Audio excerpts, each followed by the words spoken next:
Exercise 13.1 के लिए बता रहे हैं। ये सभी का सभी फार्मूला 13.1 के लिए जितना भी फार्मूला ये लिखाए हैं सभी का सभी महत्वपूर्ण फार्मूला है। इसमें से दो फार्मूला बिहार बोर्ड की परीक्षा में दो फार्मूला का बात कर रहे हैं। दो फार्मूला इससे निकल करके सामने आ ही जाएगा 100%। दो फार्मूला ही ऑब्जेक्टिव में पूछ लिया जाएगा।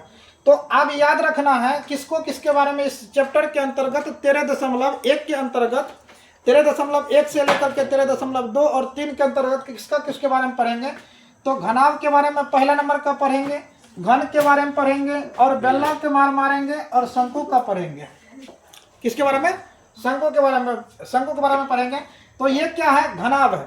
घन और घनाभ दोनों एक जैसा होता है। अंतर ये होता है कि घनाभ में लंबाई चौड़ाई ऊंचाई तीनों का तीनों अलग होता है। घनाभ में लंबाई चौड़ाई ऊंचाई तीनों का तीनों क्या होता है? बराबर, यानी कि अलग अलग होता है, भिन्न भिन्न होता है। समझ लो पहले ये घनाभ का बात कर रहे हैं तो घनाभ का आकृति कुछ इस प्रकार से दिया जाएगा। एक ठो बता देते हैं, ये घनाभ का हो जाएगा। ठीक, इस प्रकार से इसका क्या हो जाएगा? घनाभ। ठीक, ये क्या हो जाएगा? घनाभ का हो जाएगा। समझ में आया? और इसको हम क्या कहते हैं? एल कहते हैं लंबाई। इसको क्या कहते हैं? लंबाई। और बताओ ऊंचाई किसको कहेंगे? ऊंचाई। ये क्या होता है? ऊंचाई कहेंगे। एच इसको कहेंगे। लंबाई चौड़ाई किसको कहेंगे? हाँ, ये वाला ये वाला क्या हो जाएगा? बी। ये वाला क्या हो जाएगा? बी। लंबाई चौड़ाई ऊंचाई ये तीनों का तीनों ये घनाभ में होता है। थोड़ा समझो घनाभ में क्या क्या पढ़ना है वो समझ लो थोड़ा सा। तो पहला घनाभ का आयतन पढ़ना है, मतलब इसमें कितना पानी जल इत्यादि प्रकार की वस्तु अट सकता है उसके बारे में पढ़ना है। ठीक, पहला नंबर का ये इसके बारे में कितना आयतन का मतलब इसमें कितना पानी रखा जा सकता है, कितना दूध रखा जा सकता है, इसके अंदर क्या अट सकता है, कितना अट सकता है, उस चीज पर आयतन बताएगा। और आयतन में क्या आता है, क्यों आता है। जैसे सेंटीमीटर में आएगा तो यहाँ पर 3 आएगा, ऊपर में क्या आएगा? 3 आएगा। और उसके बाद घनाभ का संपूर्ण पृष्ठीय क्षेत्रफल। संपूर्ण का मतलब होता है इसको पूरा कलर किया गया है। एक तरह से ये समझो, मान के चलो कि इसका पूरा साइड चारों साइड कलर किया गया है, अंदर वो भी कलर किया गया है, तो उसको हम संपूर्ण पृष्ठीय क्षेत्रफल कहते हैं, उसे हम संपूर्ण कहते हैं। और इसका क्षेत्रफल होता है 2 × LB + BH + HL। ये 9th क्लास में भी दिया गया है। ठीक, और घनाभ का वक्र पृष्ठीय। वक्र का मतलब ये होता है कि घनाभ तो है लेकिन इसका बाहर पेंट किया गया है, अंदर छोड़ दिया गया है। अंदर क्या है? छोड़ दिया गया है, उसको कलर करने के लिए छोड़ा गया है, तो उसको हम कहते हैं वक्र पृष्ठीय क्षेत्रफल का फॉर्मूला 2 × L + B × H होता है। और घनाभ का विकर्ण होता है √L² + BH² प्लस में क्या होता है? H²। ये घन होता है। ये क्या होता है? घन। और L इसमें क्या? L का मतलब क्या हो गया? लंबाई। B का मतलब क्या हो गया? चौड़ाई। और H का मतलब क्या हो गया? अब तो इसमें दिक्कत नहीं होगा। अब ये क्या है? घन। अब घन का देखो, घन में घन का मतलब ये हो गया, घन की सभी भुजा आपस में क्या होते हैं? बराबर। जैसे वर्ग की सभी भुजा आपस में क्या होते हैं? बराबर। उसी प्रकार से घन का सभी भुजा आपस में बराबर। ये भी बराबर का ही खींचा जाएगा, ये भी क्या हो जाएगा? बराबर का ही होगा। ये क्या हो जाएगा? घन। इसको क्या कहेंगे? घन। इसका सभी भुजा आपस में बराबर होता है, ए और ए। ठीक, तीनों का तीनों। इसलिए आयतन इसका हो जाएगा 1Q। क्या हो जाएगा? 1Q मतलब कपार पे 3। 1Q का अर्थ हो गया इसके कपार पे 3। समझ में आ गया ना? तो Q आयतन का मतलब ये होता है कि इसमें कितना पानी अट सकता है, कितना दूध अट सकता है, कितना चावल अट सकता है, तो ये आयतन बताएगा।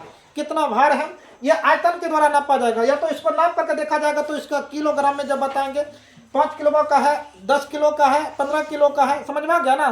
तो ये नापा जो जाएगा तो वो किलोग्राम में नापा जाएगा, तो उसको हम आयतन से सूचित करते हैं, आयतन कहते हैं। ठीक, घन का संपूर्ण पृष्ठ, संपूर्ण का मतलब क्या हो गया, इसके अंदर बाहर सगठे पेंट किया गया है, जरा सा भी खाली नहीं है, तो उसको संपूर्ण पृष्ठीय क्षेत्रफल का फॉर्मूला 6a² होता है।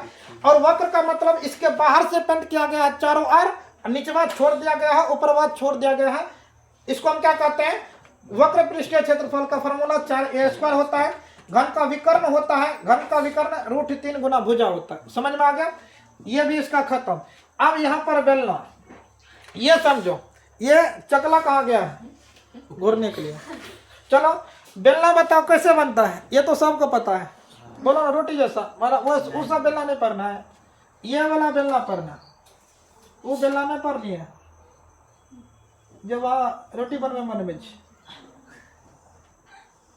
ये हो जाएगा बेलन। अब बताओ ये बेलन जो हो गया, तो थोड़ा ध्यान से देखो, बेलन में क्या क्या दिखाई दे रहा है, एक तो ये पूरा ऊंचाई दिखाई दे रहा है, और इसका जो हम कह सकते हैं यहाँ केंद्र से ये त्रिज्या दिखाई दे रहा है, ये भी केंद्र से त्रिज्या दिखाई दे रहा है, इसमें दो त्रिज्या, ऊपर नीचे दो त्रिज्या, यहाँ R1 हो जाएगा तो ये R2 हो जाएगा। इसको यहाँ से लेकर के इसको मिला भी सकते हैं, या तो नहीं भी मिला सकते हैं, और इसको क्या कहते हैं, H हाइट कहते हैं। तो इसलिए बेलन का आयतन होता है πr²h, πr², क्योंकि एगो दूगो r मतलब दूगो r, तो दूगो r से r², दूगो r से r²। बेलन का वक्र पृष्ठीय क्षेत्रफल, वक्र का 2 × π मतलब 2π × r+h, देखो दूगो r आया, कितना r आया, दूगो r आया है ना, एगो ई वाला r, एगो ई वाला r, दोनों r आया है, तो दोनों का r इंटू यहाँ पर 2π r × r+h हो गया। एक होता है संपूर्ण पृष्ठीय, मतलब जो हो गया वक्र का मतलब इसके बाहर पेंट किया गया है, मतलब बाहर पेंट किया गया है, नीचे वाला छोड़ दिया गया, ऊपर छोड़ दिया गया, अंदर अंदर छोड़ दिया गया, अंदर अंदर छोड़ दिया गया। अब नीचवा का यहाँ पर संपूर्ण का मतलब ये हो गया कि इसका अंदर बाहर सगठे से कलर किया गया है, सगठे से क्या किया गया, कलर, और इसी का फॉर्मूला होता है 2πr, क्या होता है, बोले ना। चलो बेलना गया चकला पे, ये फॉर्मूला याद रख लेना। अगला है शंकु। अब बताओ शंकु कैसे बनाएंगे, शंकु त्रिभुज बनाया होगा, शंकु हल्ला मत कर, शंकु देखो कैसे बन जाएगा आराम से, ऐसे कर देंगे शंकु को, निचवा से हिया कर देंगे, हिया से ऐसे करके लड्डू दे देंगे, ये क्या बन गया शंकु। क्या बना रहे, अरे टोपी नहीं बना रहे, शंकु क्या करके टोपी होता है, हम पहन करके कल से आएंगे, ठीक, यहाँ पर समझ में आ गया होगा। और उसके बाद जो होगा यहाँ पर ऐसे करके या तो भी बना दो, ये आइसक्रीम हो गया, ऊपर ऊपर भर दो, कैसे नहीं हुआ तो तेरा हो गया, तो इसका मतलब यहाँ से पकड़ के खाओ ना, मिलेगा, देवो नहीं करेंगे। तो बता इसमें क्या क्या दिखाई दे रहा है, पहला तो ये है, यहाँ पर समझो, ये पहला तो ये इसका पूरा का पूरा एक वृत्त का व्यास हो गया, क्या हो गया, व्यास हो गया, इसको आधा कर दो, ये त्रिज्या हो जाएगा, इधर भी एक त्रिज्या हो गया, एक को त्रिज्या को लेकर के चलेंगे। ये इस शंकु का ऊंचाई ये होगा, इसको हम क्या कहते हैं h, इसको त्रिज्या r कहते हैं, और इसको हम त्रियक ऊंचाई l कहते हैं, और इधर भी त्रियक ऊंचाई क्या कहते हैं, l कहते हैं।